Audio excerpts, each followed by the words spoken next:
Olá, pessoal! Bom, a Isabel mandou um texto, e aí tem um texto lá de uma mãe falando do filho, de uma situação do filho, que o filho bateu na mão de uma coleguinha, esse filho tem 5 anos, bateu na mão de uma coleguinha que discutiu e assim por diante, aí a reação dessa mãe ensinando o filho que ele não deve bater nas mulheres e assim por diante. Aí vem o texto. E aí, como tudo, tem várias interpretações, né, Isabel? Creio que você encaminhou, ela falou, como é que você vê isso aqui? Tem várias interpretações nesse texto. Ensinar um filho a não bater nos colegas, não necessariamente nas mulheres, né? Porque não brigar, né? Que não faz sentido, né? Identificar qual é o problema e ajudar a encontrar uma solução. Para não ficar também só nessa história. Então, nas mulheres eu não bato, então é só nos homens que eu bato? Porque também fica esquisito, né? É claro que o texto, dependendo da interpretação, de novo, tem coisas lindas, maravilhosas, é uma mãe ensinando não violência. Excelente, excelente. Quanto a isso, está ótimo. Mas tem umas mensagens subliminares, e a Isabel, que é muito esperta, já deve ter visto e colocou lá e falou assim, Fernando, o que você acha disso? É interessante. Aí, por exemplo, essa mensagem que tem que ser príncipes e princesas e que os príncipes devem cuidar das princesas e proteger as princesas. Aí, ó eu assim, já tem mensagens subliminares aqui. Tem várias mensagens estranhas, assim, comentários. Então, por exemplo, quando coloca assim, o comentário dessa mãe em relação ao filho, ele é muito inteligente e maduro para a idade. Isso significa o quê? Que provavelmente esse filho não está podendo viver a sua infância. E tem provavelmente, veja, eu estou colocando tudo provavelmente, que eu não sei, estou vendo só o texto, tá? Então, uma criança que é muito inteligente, muito madura para a idade, eu já fico aqui na dúvida e perguntaria onde está o pai dele, que é o marido da mãe. Outra, uma conversa seria muito interessante também se o pai participasse dessa conversa, né? Seria outra coisa interessante. Outra, aí a Isabel falou assim, esse negócio de príncipe e princesa, bom, às vezes você pode até utilizar para uma criança de 5 anos uma terminologia para fazer sentido. Mas a mensagem subliminar é interessante, assim, olha, filho, você deve cuidar e proteger das mulheres. A violência é só contra a mulher, o negócio está estranho. Então fica assim, eu já ficaria, onde está o pai? Outra, se dentro de tudo isso, a minha sensação é que essa criança está sendo preparada para cuidar da mãe.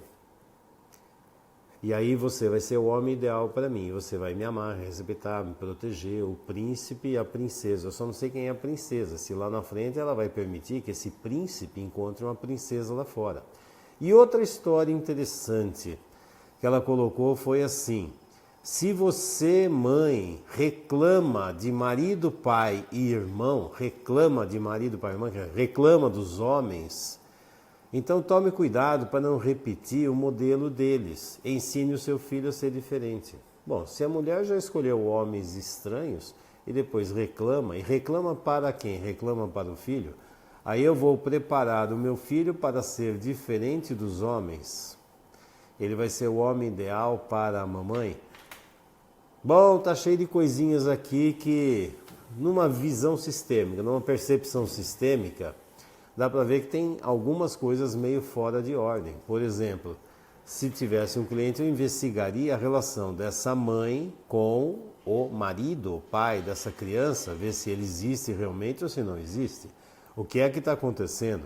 Eu vou preparar meu filho, essa história de ser muito inteligente e maduro para a idade, provavelmente ele está já fazendo uma função de adulto. Por isso eu perguntaria se o pai está lá, porque ele precisaria ser criança. Outra, aqui não está escrito, mas algo assim, qual foi o problema que ele teve com essa menina e que tipo de solução poderia ter. Não falar assim, você não deve bater, sei, mas qual é a solução que poderia ter?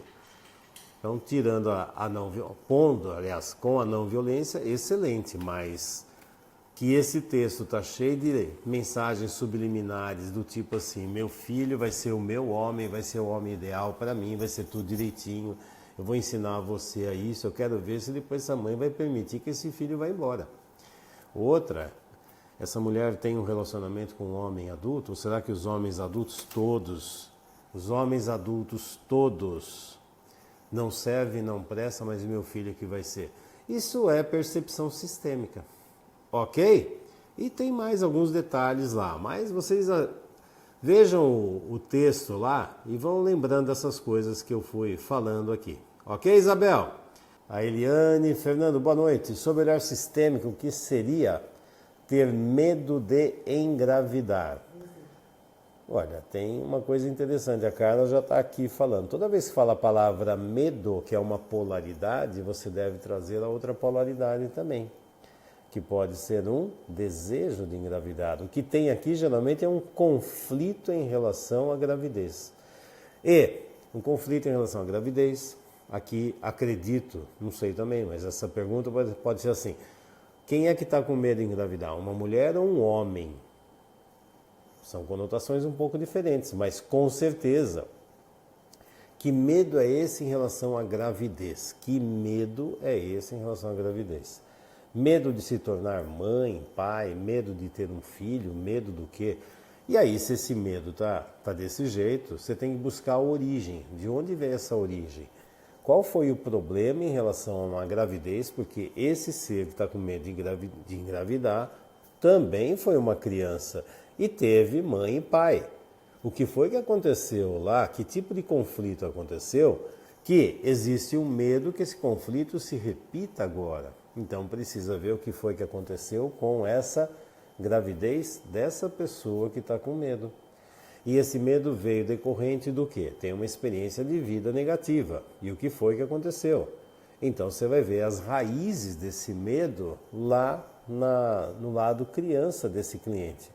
E aí você vai ver o que é função, família, casal, pai, mãe, filho, porque tem modelos inadequados lá atrás. Aí precisa ver essas histórias, ok? Aí dá para pesquisar um monte de coisas. Os detalhes, né? Pelo menos o caminho é por aí você vai ver nos detalhes. A Melissa, Fernando, como seria a visão sistêmica da barriga de aluguel? Na minha cidade de origem, uma irmã gerou os filhos para outra. Barriga de aluguel está dando tanto trabalho, tanto sistêmico, né? Porque é interessante que assim, ó, sistemicamente, a mulher que foi a barriga de aluguel, ela faz parte da família. Ela faz parte da família. E aqui em Ribeirão teve a jornada de ginecologia e obstetrícia, e o Rui Ferriani, que é uma sumidade dentro da história. Rui Ferriani é o chefe da cadeira aqui do departamento de ginecologia e obstetrícia. Ele é responsável também pela área de inseminação, tal, de infertilidade.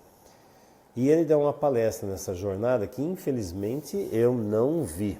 O Rui Ferriani é uma pessoa que eu admiro demais. E aí ele estava falando de uma série de dinâmicas que estão acontecendo. Por exemplo, se tem um casal homossexual que usa uma barriga de aluguel para gerar um filho, aí eles estavam falando das pesquisas. Se for um casal homossexual masculino, frequentemente eles integram essa mãe de aluguel à família. Quando é um casal homossexual feminino, geralmente elas excluem, somem com essa mãe de aluguel. A criança se desenvolveu em contato íntimo e profundo com essa mulher. Essa mulher foi a mãe dessa criança nesse período. Tanto é que quando vocês veem no curso, no módulo 4, quando eu falo dos afetos intrauterinos que vão fazer com que essa criança se desenvolva em cima dos afetos que vai recebendo da mãe. Que afetos são esses? A mãe, a que está gestando, né, ela vai passando para essa criança o mundo emocional que ela tem. Então ela está diante do mundo, a mãe, e vai passando para a criança a forma como ela lida com esse mundo, o mundo emocional, o mundo interno dela. E isso afeta profundamente a evolução dessa criança, a construção desse corpo dessa criança e como essa criança vai se conectar com a vida. Então essa mãe sempre faz parte da vida da criança, ela fez uma função materna. E quando essa mãe é excluída, aí vai dar um problema. A criança, ela se moldou com essa mãe. Então está tendo uma série de problemas com essas mães de aluguel, porque no fundo fica assim, ela está lá só por dinheiro. De repente ela cria um vínculo com essa criança, ou ela não cria. Ela está grávida só por causa do dinheiro, como é que está o mundo emocional dela? Ela está curtindo essa gravidez? Não está curtindo? Tudo isso vai afetar emocionalmente a criança. Então, sistemicamente, cadê aonde? Sumiu a pergunta aqui, peraí. Aqui. Uma irmã gerou os filhos para outra irmã. Sistemicamente, por exemplo, essa que gerou fez uma função materna. Ela é tia, mas ela fez uma função materna. E ela tem que ser reconhecida e valorizada dessa forma. Senão, ela não é só tia. Ela também, entre aspas, também é mãe dessa criança. Inclusão, sempre a inclusão, reverência e ver a função que exerceu. Então aí o sistema fica em ordem. Mas só pelo fato de já ter uma barriga de aluguel já não fica tão em ordem. Se bobear vai ter um conflito entre essas duas irmãs. Quem vai se sentir mais mãe dessa criança?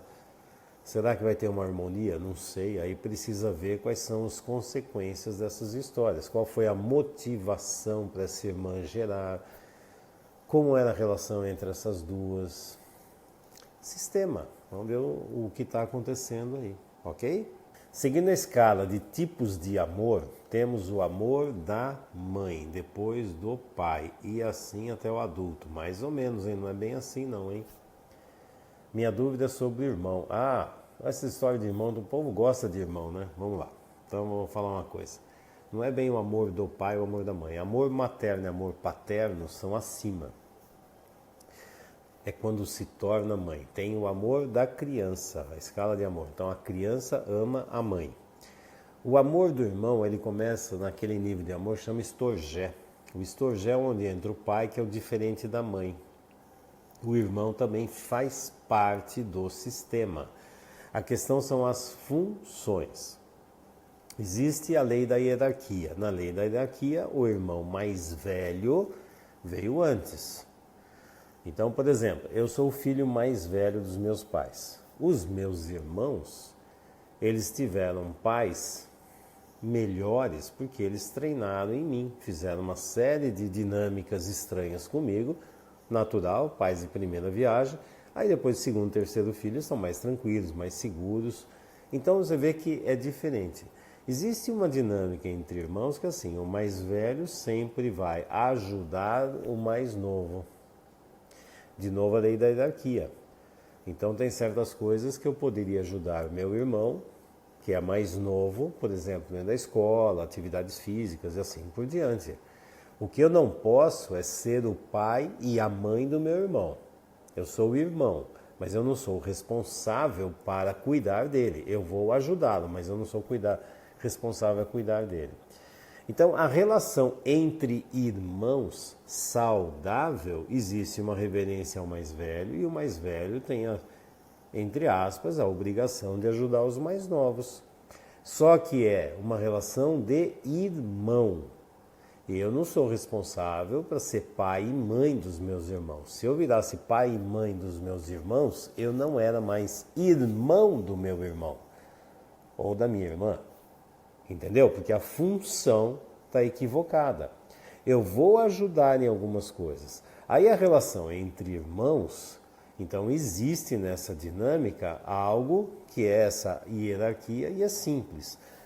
Um grande problema que existe entre amor de irmãos é quando os irmãos, um começa a sentir que o outro teve mais pai, mãe, mais amor de mãe do que o outro teve, do que um teve.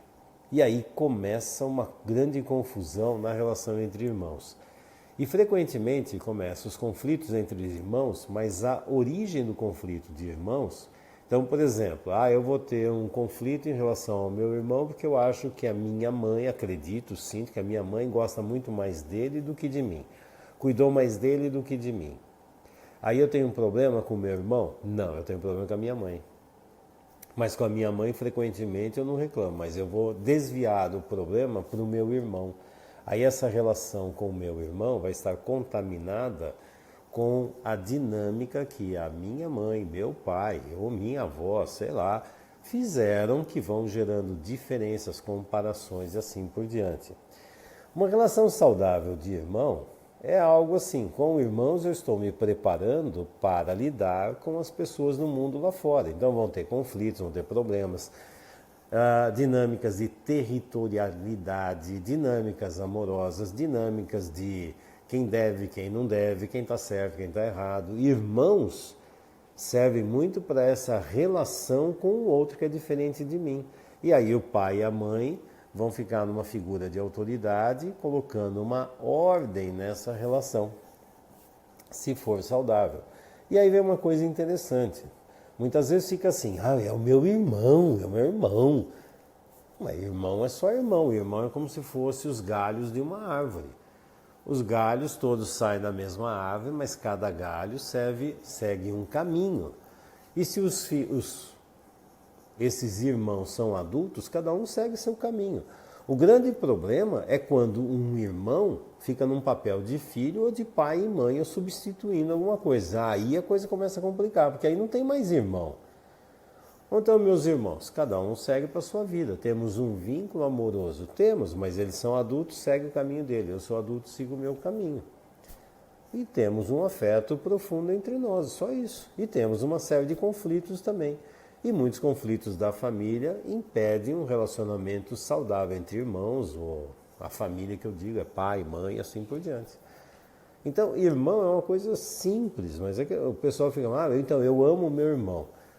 Ué, eu vou colocar a seguinte situação, se o meu irmão é um indivíduo drogado, se ele é assassino, se ele é um monte de coisas, eu tenho que fazer o que com ele? Protegê-lo? Porque ele é meu irmão, entendeu? Se ele é meu irmão, eu tenho que esconder ele da polícia. Não sei, isso é saudável? Relação entre adultos. Meu irmão é drogado, então eu tenho que ficar para cima e para baixo, eu vou pagar as dívidas dele para o traficante não matar, então eu sou responsável por ele. Aí eu estou fazendo função de irmão? Não, estou fazendo função de mãe, pai e vendo ele como criança. Isso vai ajudar? Não. Ok? Então, irmão. Então, o nível de escala de amor é no Estorgé, é quando está aprendendo família, aí vai vendo funções, tem pai, tem mãe, tem irmãos, tem tios, tem primos, tem avô, avó e assim por diante.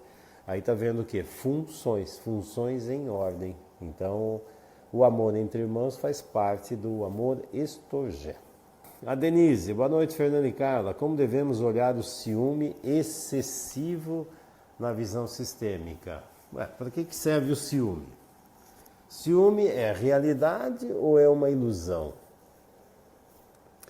Quando eu tenho um ciúme enorme, o ciúme tem a ver com a outra pessoa ou tem a ver comigo? Porque eu tenho um ciúme enorme da minha mulher, pronto. Aí um dia ela não aguenta mais e vai embora e some.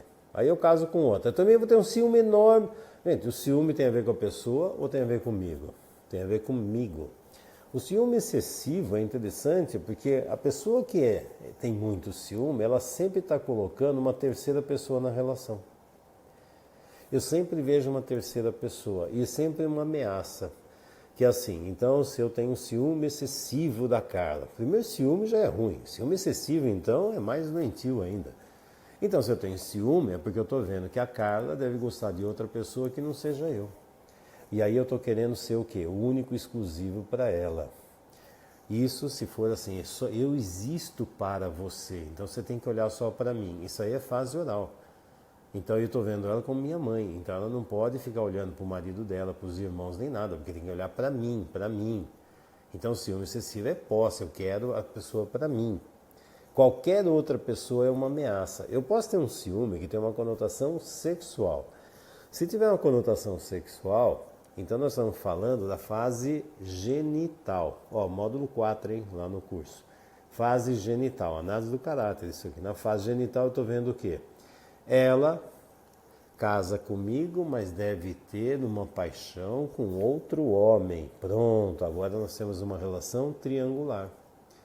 Se eu vim de uma relação triangular, na minha infância, eu vou vivenciar essa relação triangular o tempo todo. Por exemplo, se eu tenho um ciúme excessivo da Carla e estou vendo que ela pode ter um outro homem assim por diante, sabe o que está reproduzindo? Eu, criança, na minha fase genital, entre 3 a 5 anos, ela, minha mãe, no fundo eu fico reproduzindo essa história. Eu tenho ela aqui, ela está perto de mim, ela diz que me ama, ela diz que eu sou a melhor coisa do mundo, mas eu acho que ela está com outro. Lá no triângulo edípico tinha um outro sim, era ela com meu pai. Ah, e Fernando, eu sou mulher, é a mesma coisa, é você, seu pai e sua mãe, dá na mesma.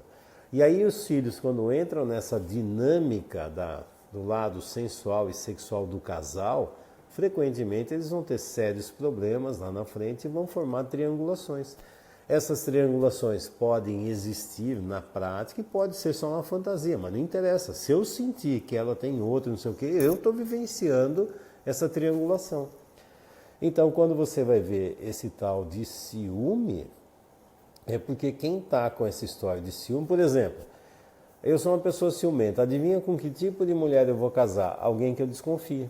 Por quê? Porque aí eu posso ser ciumento, aí eu vou dizer que o ciúme é porque a outra pessoa faz isso. Não, você vai escolher exatamente a pessoa que faz isso. E mesmo que ela não faça, você vai vivenciar isso. Porque o problema é dentro de você. Dentro de você. Ah, eu quero essa pessoa só para mim. Ah, eu quero que ela me ame. No fundo, o que eu estou fazendo? Eu estou revendo dinâmicas infantis, minhas dinâmicas infantis traumáticas no relacionamento atual. Quando teve o treinamento temático de casal, isso aí foi muito falado também, ok? A Melissa. A raiva é um espectro do medo? A questão é que eu não sei o que é o espectro para você. Raiva é raiva, medo é medo. Tem muita, você pode ver raiva associada com medo. Você pode ter uma raiva como uma emoção secundária a um medo. Você pode ter um medo como emoção secundária da raiva. E vai depender, são emoções. Aí você precisa ver a que isso está ligado. Senão fica assim, essa emoção é isso. Não sei, eu posso ter raiva. Raiva do quê? E esse medo? Medo do quê? Dependendo do que for, aí você vai ver a relação que existe entre eles. Todos nós temos uma quantidade enorme de emoções. Tem as emoções básicas e tem as outras que são mistura de todas essas emoções. Mas se pegar assim, essa tem a ver com aquela sim. Em algum caso sim, num outro caso às vezes não. Vai depender da característica do caso. Muitas vezes eu posso sentir, por exemplo, pegar a história do ciúme, eu tenho uma raiva enorme da minha mulher porque ela tem um caso, ou eu acredito que ela tem um caso com outro homem, eu tenho raiva dela, mas eu tenho medo que ela vá embora e me deixe sozinho. E agora? Pronto, isso pode existir, mas pode existir uma outra situação. Eu tenho medo de não passar no concurso público. Aí eu tenho raiva dos meus pais que não me ensinaram, não me incentivaram a seguir uma outra profissão. Sei lá, eu posso inventar tanta coisa. Vai depender do que acontece dentro da pessoa. Então a emoção tem a ver com o colorido que cada pessoa dá para aquela situação. Muitas vezes você vai pegar uma dinâmica de raiva que no fundo é medo e vice-versa. Então cada caso é diferente. Porque as emoções estão conectadas com experiências emocionais que nós tivemos, principalmente na infância. Aí, cada emoção que vem, então não é ver a emoção pela emoção, é o que significa essa emoção para aquela pessoa, ok? A Júlia, tudo bem, Júlia? Vamos lá, Fernando, boa noite. Tem uma curiosidade, eu vou falar para vocês, quando vocês fazem pergunta comprida, eu só vejo 4 linhas, 5 linhas, vamos ver se eu consigo ver tudo aqui. Eu já puxei o resto. A Carla, eu acho que está aqui, eu acho que vão ver. Oi, Fernanda, tem uma curiosidade. Vendo os vídeos do curso, percebi várias similaridades com a terapia psicanalítica. Você se inspirou na psicanálise para a fundamentação dos conceitos, além da constelação sistêmica? A psicanálise é como a roda, então fica assim, tudo veio da roda. Então, da psicanálise surgiram um monte de conceitos. E é interessante que a própria psicanálise vem de outros conceitos mais antigos ainda, porque ela também foi uma roda inspirada em outras rodas estranhas que aconteciam lá. Quer ver? Não sei se você sabe, mas o Freud era cabalista. E aí ele trouxe muitos conceitos da psicanálise que veio da Cabala.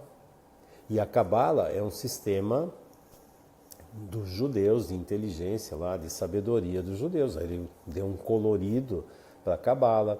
Ele pegou também dinâmicas do tarô, entendeu? Tarô quando você for lá no museu do Freud, lá na casa do Freud, você vai ver lá o divã dele, onde ficava o cliente, é dele, né? Era dele. O divã onde ficava o cliente, tinha uma mesinha, em cima da mesinha o que tinha lá? Um tarô. E se você entender as mensagens do tarô, tem a ver com a Cabala. É interessante, aí você vai vendo de onde vêm as origens. Agora, a psicanálise, por exemplo, vindo da psicanálise veio a análise do caráter, que é do Reich, vem o Jung. Então, vários pegaram essa origem e foram trazendo. Então, a psicanálise é algo fundamental. Tem muitas coisas que eu peguei de lá, sim, como eu peguei várias coisas vindo de outros locais e até quem derivou da psicanálise. Por exemplo, o Grodeck, que era psicossomática, ele criou a psicossomática em paralelo com o Freud. Estavam na mesma época. E aí o Freud estava lá em Viena, o Grodeck estava na Alemanha, em Baden-Baden, e cada um estava desenvolvendo o seu trabalho. Depois os dois se conheceram, foi uma coisa estranha. Falou, não é possível, você está fazendo algo muito parecido comigo. Então tem vários conceitos que eu trago que é da psicossomática do Grodeck. E aliás, a própria psicanálise foi muito influenciada pela psicossomática do Grodeck. E vice-versa, o Grodeck também pegou uma série de coisas da psicanálise e os dois fizeram uma integração, que é muito interessante. Se você quiser saber mais sobre essa dinâmica, por exemplo, do Grodeck e do Freud, leia um livro que chama O Livro Disso, que é O livro disso foi escrito pelo George Grodeck. São cartas, e essas cartas que ele vai relatando são as cartas que ele escrevia para o Freud, para que o Freud entendesse o conceito do isso para o Grodeck. O Freud pegou o conceito do isso do Grodeck, por exemplo, e transformou no id. Lembra id, ego e superego? Esse id foi inspirado no isso do Grodeck. Então você vê que tudo vai conversando, tudo vai fazendo uma conexão e nessa conexão vai criando algo a mais. Mas que a psicanálise faz muito parte dos conceitos básicos, faz sim, agregado a outros conceitos. Claro, a psicanálise sempre vai fazer parte de praticamente de tudo que é linha de psicoterapia. A Eliane. Fernando. Os representantes do passado e futuro não atuam na dinâmica da constelação, certo? Essa é uma pergunta. Quem fica num papel, por exemplo, de vida, morte, produto, empresa, não tem dinâmicas pessoais, humanas. Se começar a ter essa característica humana, geralmente, quando esse elemento foi colocado, ele foi colocado com um objetivo diferente. Quem colocou, não colocou como esse. Esse aqui é o futuro ou o passado. Se começar a ter características humanas, sentimentos e coisas assim, que você fala, isso aqui não está representando, não. A pessoa, quando colocou no sistema, o que ela coloca um futuro, passado, produto, empresa, dinheiro e assim por diante, às vezes ela está fazendo uma identificação com algum outro elemento do sistema, que é interessante pesquisar, tá? Mas vamos lá. Quando começa a atuar, está representando alguém que não está no sistema. Exatamente. Alguém que não está no sistema e precisa descobrir o que é, porque quem está representando isso não é para ficar, ai meu Deus, então estou com vontade de pegar e de cuidar, que eu vou, epa, isso não é futuro nem passado. Às vezes está no lugar de alguém, de uma avó, uma mãe, sei lá, de alguma pessoa excluída do sistema. Precisa pesquisar, exatamente isso, Helena, muito bem. De alguma forma, esse ciúme excessivo poderia ser um desejo inconsciente que a outra pessoa lhe deixe para que você seja sempre a vítima? Ixi, se quiser saber, essa é uma das histórias. E tem uma outra história do ciúme excessivo. Muitas vezes ciúme é projeção. O que é projeção? Eu projeto no outro o meu desejo de ter alguém diferente. E digo que é o outro que tem. Porque muitas vezes aquilo que eu estou vendo no outro, no fundo, é o meu desejo inconsciente. E aí é uma dinâmica interessante que é assim, tá vendo? Ó, como você tem outro, aí eu posso arrumar uma outra pessoa que eu estou me vingando de você, entendeu? Eu fui vítima, então agora eu estou só dando o troco. Mentira, já estava programado antes. Frequentemente, os ciumentos são os que traem. Eles já estão traindo só no sentimento. Mas frequentemente quem é ciumento, você fica com o pé atrás, porque geralmente é o ciumento que apronta, hein? Interessante. Mas Melissa, você falou também é verdadeiro. Você é a vítima. Nossa, e principalmente quando faz esse teatro do ciúme na frente de filhos ou de pessoas para ficar vendendo essa historinha, tá vendo? Eu sou vítima, olha o que eu estou fazendo. Principalmente filhos, hein? Porque aí fica assim, tá vendo? Ele é errado, eu sou certo. Triângulo dramático, né? Fernando, poderia falar um pouco do prazer e culpa? Tenho uma sensação de que as religiões todas, sem exceção, tentam tirar nosso sentimento natural do prazer e apenas nos levar à culpa. Bom, então prazer e culpa. Então eu faço uma explicação de onde vêm os traumas, como os traumas agem. Os traumas, basicamente, eles criam um obstáculo para o prazer natural da vida. E aí, ao invés de seguir para o prazer natural da vida, a culpa faz você ficar prisioneiro. Então, por exemplo, se eu sinto culpa, porque se eu for para a minha vida, vou casar, ter meus filhos, seguir meu caminho, ir para outro lugar...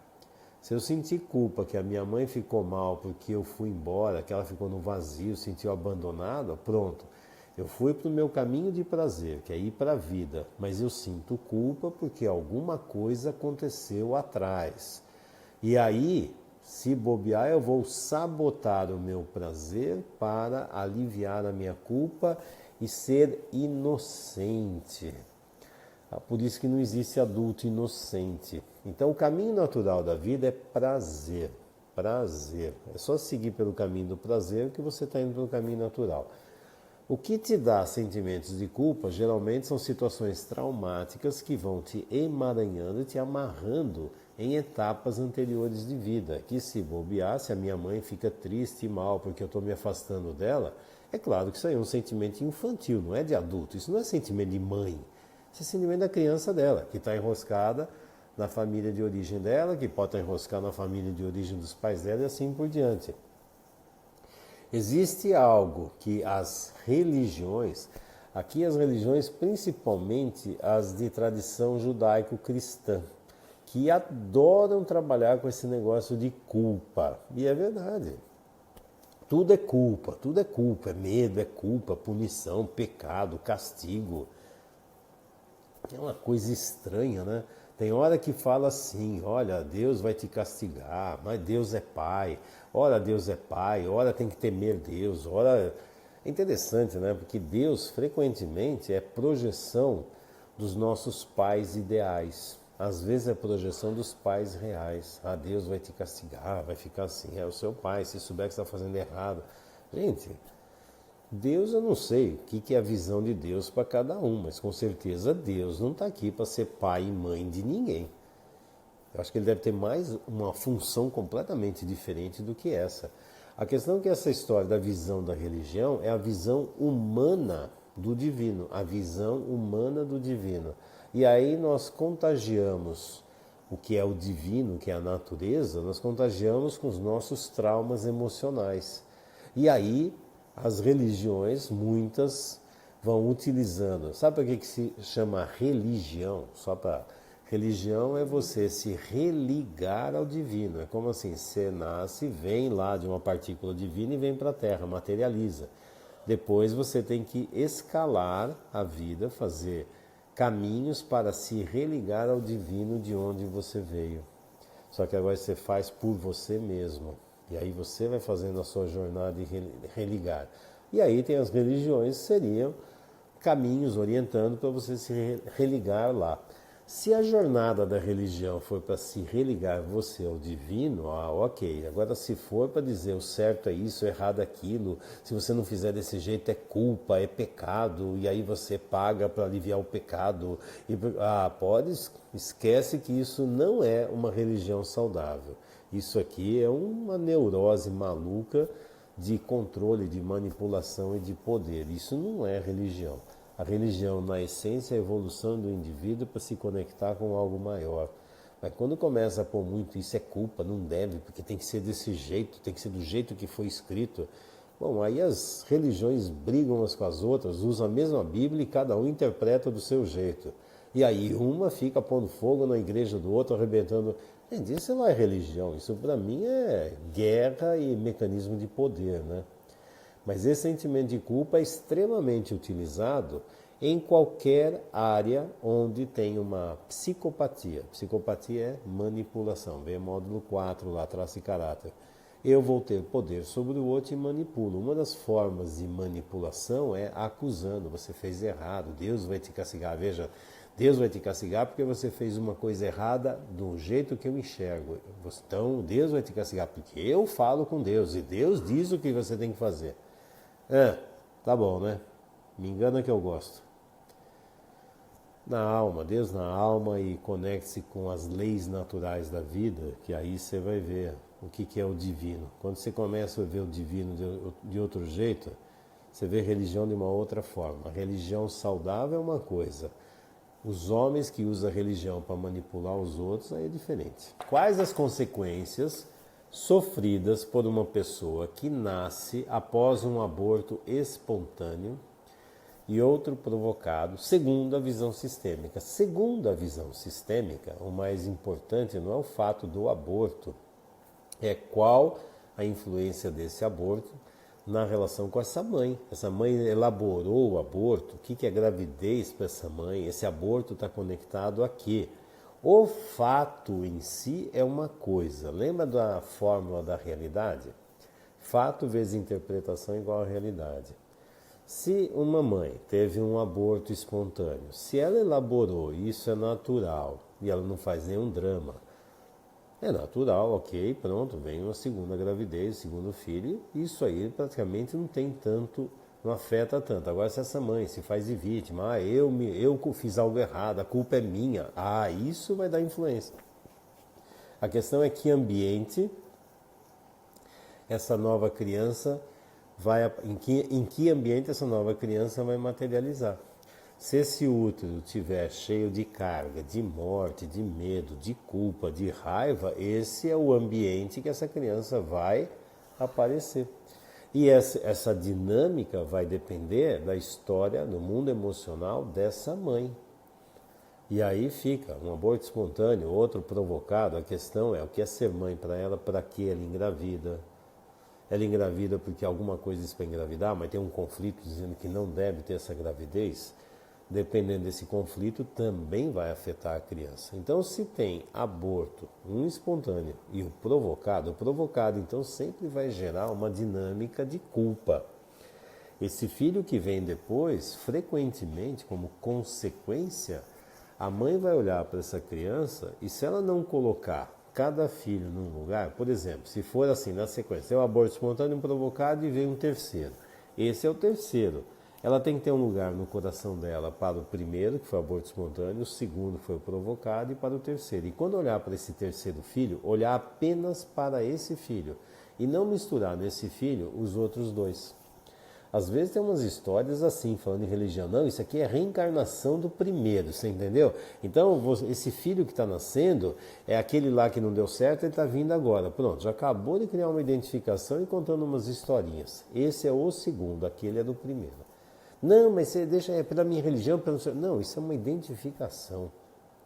Então, os sofrimentos, as consequências vão existir dependendo de como essa mãe interpretou todas essas histórias. Mas se tem um aborto, mas de novo, se o aborto foi elaborado, tem uma consequência, você é o segundo ou terceiro filho, sendo que os anteriores têm uma morte no sistema. Como essa morte é integrada. Esses dois que vieram antes são incluídos, estão excluídos? Tudo isso aí vai afetar o desenvolvimento dessa criança. E se essa criança tiver que carregar esses problemas, se for elaborada, ela não carrega o problema. Tem uma conexão com eles, mas não carrego o problema comigo. Se não for elaborada, a criança vai carregar. E ela vai carregar sentimento de morte, ela vai carregar um sentimento de raiva que veio do aborto provocado, aí vai carregar um monte de coisas que serão colocadas, expressas na relação com essa mãe. Ok? A Gislaine. Podemos fazer constelação em sonho? Vixe, você pode fazer, só que você vai fazer não consciente, né? Você vai fazer inconsciente. Tá cheio de cliente que fala, até diz assim, Fernando, eu sonhei que eu estava fazendo constelação, sonhei que você estava fazendo constelação comigo assim, assim, assim. Vixe, tem um monte de situações desse tipo. Então, muitas vezes acontece, viu? É interessante. Então, poder pode, só que aí fica você com você mesmo, esse universo inconsciente. Interessante, né? Mas pode. Mas como eu vou falar assim, não, hoje eu vou sonhar que eu vou fazer constelação. Não sei, às vezes faço, às vezes não faço, sei lá. Sonho é uma coisa interessante, né? Te leva para um lugar que sai do seu controle consciente, né? Adelma, Fernando, pode falar um pouco sobre o alcoolismo? Toda família praticamente tem algum caso e algumas famílias têm inúmeros casos. Alcoolismo, droga, qualquer tipo de dependência, dependência física, dependência emocional e assim por diante. No alcoolismo especificamente, veja, imagina que isso aqui seja uma bebida e eu dependo disso aqui. Então veja, por onde vem isso aqui? Pela boca, da fase oral. Aliás, toda essa história de dependência, em essência, de novo, se vocês entenderem a essência, vocês têm noção de onde vocês vão pesquisar. Dependência, em que fase que você realmente depende de alguém? Eu estou aqui e alguém tem que olhar para mim, alguém tem que cuidar de mim, alguém tem que resolver meus problemas. Toda vez que fala dependente, eu estou falando também do codependente. Não existe um dependente sem um codependente. Sempre é um conluio, um encaixa no outro. E é interessante, os dois são doentes. Os dois são doentes. Um complementa o outro. Um não existe sem o outro. Você já viu algum dependente sem codependente? Não existe, cara. E aí é interessante porque o mais difícil de tratar é o codependente. O dependente é fácil, ele que bebe e tal. Mas quem é que sustenta ele e quem é que o mantém nessa dependência? O codependente. Tanto é que quando vai fazer dinâmica de constelação, muitas vezes eu aviso, quer ver? Vocês vão ter uma surpresa. E aí eu coloco lá o dependente, que seja de álcool, o alcoólatra. Aí eu coloco o álcool e aí eu coloco mãe e pai. E muitas vezes, sabe quem que olha para o álcool? Vocês têm noção? Quem é que está conectado com o álcool? Geralmente o álcool também fica conectado com a mãe. O dependente olha para a mãe olha para o álcool. Isso é muito comum. Quem fizer o papel de codependente, ao invés de olhar para o filho, está olhando mais para o álcool do que para o filho. E aí para o filho ser visto, ele precisa do álcool. Porque se ele tirar o álcool, aí ele não é visto. Eu vou te dizer uma constelação que eu fiz, que tem a ver com droga. Mas foi tão simbólico, foi icônica aquela constelação, foi muito interessante. Esse cara veio junto com a mulher dele para fazer um trabalho que ele estava saindo das drogas e a mulher dele estava fazendo curso comigo tal, e também melhorou muito e ela falou, tem um caminho, vai lá para ajudar você a sair. Ele já estava nesse caminho de sair. Aí fez um trabalho, ajudou, ele saiu dessa dinâmica de drogadicção. Depois de mais ou menos uns 3 anos, eu acho, ele apareceu de novo. Vinha fazer uma constelação em grupo de novo. Eu olhei e falei, ué, que será? Olhei para ele e falei, não está com cara que está usuário de droga, mas que será? Aí quando ele foi fazer a constelação, a queixa dele era assim: ô Fernando, eu vim aqui porque eu queria ter minha família de novo. Eu falei, ué, como assim ter sua família de novo? Não, porque ó, minha mãe só me ataca, me agride, meu irmão, falando de irmão, meu irmão não conversa mais comigo. Antes eles estavam sempre presentes comigo, me ajudando em tudo quanto é coisa. Agora, tanto é que eu vou oficializar o meu casamento, que já estava casado, né? Mas vou oficializar, minha mãe falou que não vai, meu irmão também não vai de jeito nenhum. Minha família, eu perdi minha família, eu perdi minha família. Aí pedi para ele montar a constelação, e aí estavam lá o pai, o irmão isolado, e ele ali esperando que os dois olhassem para ele. E aí eu falei para ele assim, você quer que a sua família volte a entrar em contato com você, ficar naquela conexão?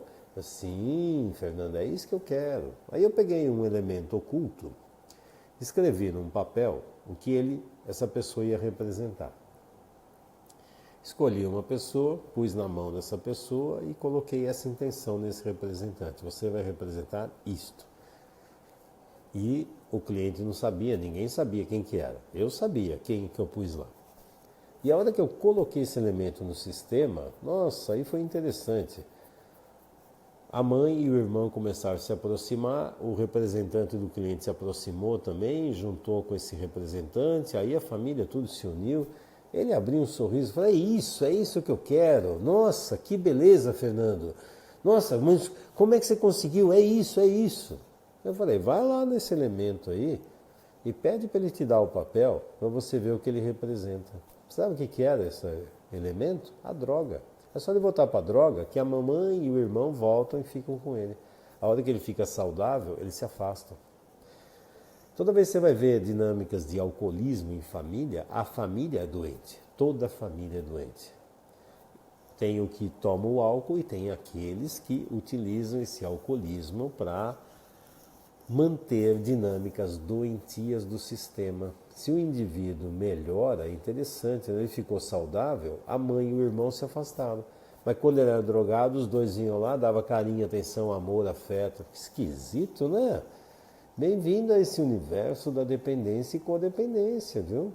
Então sempre precisa pesquisar a família, porque ali essa dinâmica. E outra, dinâmica de dependente e codependente é mãe e bebê. Mãe e bebê. O codependente é a mãe e o dependente é o bebê.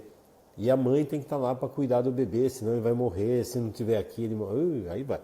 A Guilmar, como trabalhar o toque? Você tem que saber qual é a origem do toque. De novo, qualquer doença, qualquer sintoma, você tem que saber qual é a causa. Aí você tem que ver o que está por trás dessa história. Quando você tem um transtorno obsessivo compulsivo, tudo que você precisa pôr uma ordem enorme aqui dentro é porque está faltando, aqui fora, é porque está faltando essa ordem lá dentro. Aí você tem que descobrir de onde veio essa desordem. E esse toque, o que está acontecendo? Uma dica para todos os casos que tem a ver com psicose é pesquisar a função paterna. Geralmente a função paterna está isolada. Aliás, na dependência química também, né? Na dependência de álcool e assim por diante. Falta. Aí precisa dar uma olhada e ver que desordem é essa que esse cliente está carregando. E que ele precisa pôr uma ordem profunda. Só que ele vai tentar colocar uma ordem, mas não sabe onde está a desordem. E ele está pegando problemas que geralmente é da família. Aí você precisa entender que tipo de desordem que ele está querendo colocar ordem. Aí você tem que pesquisar na família e ver onde está. Porque ele está lá, essa doença, esse doente e a doença estão mostrando algo que a família não quer ver. Que desordem é essa? Ok, Guilmar? Como lidar com a resistência do cliente de uma forma ética e achar os buraquinhos por onde podemos entrar na alma para que ele veja algo e surta efeito. Como? Eu vou te dizer, errando bastante, errando muito. E aí fica... Hã? Você falou alguma coisa da pergunta? Sem medo de entrar, porque ela falou com todo cuidado para não mexer. É interessante, a Carla pegou um ponto aqui importantíssimo. Você falou assim, sem medo de entrar, você tem que ter coragem de entrar. Sabe uma coisa que acontece? Então, assim, de forma ética. A questão da forma ética, eu não sei o que você está dizendo que é uma forma ética. Por exemplo, a forma ética é fazer o que o cliente quer. Aí ele não quer que seja assim. Aí ele não concorda com isso. Isso não é ético. Aí fica assim, o que seria ético? Se eu vejo que o indivíduo está indo para um abismo, e se ele der mais 3 passos, ele vai cair no abismo e morrer, é ético eu avisar para ele? Mas ele não quer ouvir, diz que não existe. Isso que você está louco, não tem. Bom, de forma ética para mim é falar aquilo que eu estou vendo. Se ele vai aceitar ou não vai aceitar, eu não gostei disso, bom, o profissional está lá para que o cliente goste ou para resolver o problema. Por exemplo, se você tiver uma apendicite, você vai gostar do tratamento? Você vai ter que fazer uma cirurgia. Eu não vou gostar, mas é o que precisa ser feito. Muitas vezes, dependendo se o cliente é muito resistente, eu coloco algo assim, logo de cara. Se eu encontrar algo que você precisa saber, mas você não quer saber, eu falo ou não falo?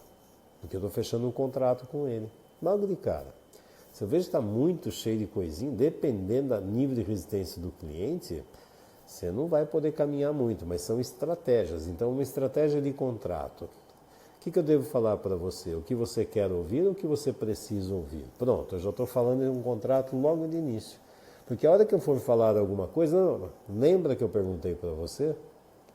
Isso aqui é importante. E quando eu falar uma coisa que você não gostar, o que é que você vai fazer com isso? Então eu já estou, por exemplo, antes de entrar, já estou fazendo algo. O que você normalmente faz? O que você espera de mim? Que eu fale o quê? Que eu faça o quê? Veja, o que eu estou fazendo é organizando a relação com esse cliente. E nisso, se eu faço esse tipo de contrato, isso já ajuda a aliviar a resistência. E aí o que você vai fazer é ganhar muita experiência, porque você vai ver a arte, a grande arte da terapia, um é fazer o diagnóstico, né? Se você não souber fazer diagnóstico também, você não vai para lugar nenhum. Aí você faz o diagnóstico, mas a grande arte mesmo é fazer o cliente ver o problema e olhar para a solução, porque frequentemente vem a resistência. Ele criou uma bolha de ilusão e quer ficar preso nessa bolha de ilusão. E ele vai usar os vários mecanismos que ele tem. Que mecanismos? Por exemplo, tem 2 mecanismos básicos. Um é racionalização, o outro é dramatização. Dramatização. Qual é o grande objetivo das duas? Impedir que você fale o problema. Racionalização. Vai começar lá um monte de filosofias e teorias e não sei o que, vai lá para a cabeça e desconecta. A outra, dramatização. Você fala uma coisa, a pessoa, esse jovem, faz aquele dramalhão todo. Tipo, para de falar que eu estou sentindo dor e a culpa é sua. São técnicas de resistência. Conforme você vai aprendendo, você vai conseguindo criar dinâmica. Faz desde no contrato, você começa a ver a característica da pessoa, você vai vendo caminhos por onde a porta abre, não abre, é interessante. Aí vai por aqui, aí você vê que ali bateu, não vai. Aí você utiliza outro recurso. Eu tenho várias abordagens, então, muitas vezes, por exemplo, imagina eu atender, eu sou terapeuta de terapeutas, imagina esses terapeutas tudo já calejado e usa todos os seus conhecimentos como resistência. É fácil? Não. Mas você vai ganhar experiência, então você vai bater muita cabeça, você vai fazer um monte de coisa. A questão é essa história do que é forma ética. É ético eu falar para o doente que ele está com câncer? Ele tem câncer, eu falo para ele ou não falo? E agora, é ético ou não? Não sei, porque depende do que é esse conceito ético. Ético. Então, ética, nós vamos ficar aqui agora discutindo o que é ética. Ética é não falar nada para ele não sofrer.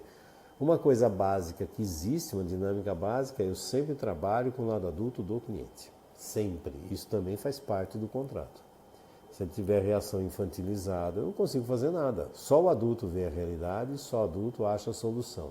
Então não posso infantilizar. Se eu infantilizar o cliente é ético, aí eu vou tratar ele como criancinha, sei. Aí eu estou criando uma dinâmica de codependente com dependente. Então tem várias dinâmicas e vários caminhos. Cada cliente é único. Esse que é a arte é exatamente essa. Se tivesse uma fórmula básica, você usava em tudo. Hoje em dia a medicina tem uma mágica, assim, protocolos. Fala o protocolo, faz assim que vai dar certo. Vai dar certo nada. O protocolo é o que todo mundo tem que fazer. Faz tudo assim, faz desse jeito. Isso vai me dar segurança, fazendo assim tá tudo ok. Doce ilusão, isso não funciona. Então você vai, primeiro, o que é essa coisa ética? Ética. Se você tiver medo de mexer na ferida do problema, o Grodeck ele falava, tinha uma frase muito interessante que ele falava assim: se você tem medo da doença e da morte, não trabalhe com isso. Entendeu? Porque muitas vezes eu não mexo com a ferida do cliente porque aquela ferida tem a ver com a minha. E aí eu invento coisa que é o cliente que não pode. Não, sou eu que não consigo porque a doença é minha, o problema é meu. Tem várias coisas. Então essa forma ética é onde eu me peguei nessa história, ok? Tchau, pessoal! Até a próxima!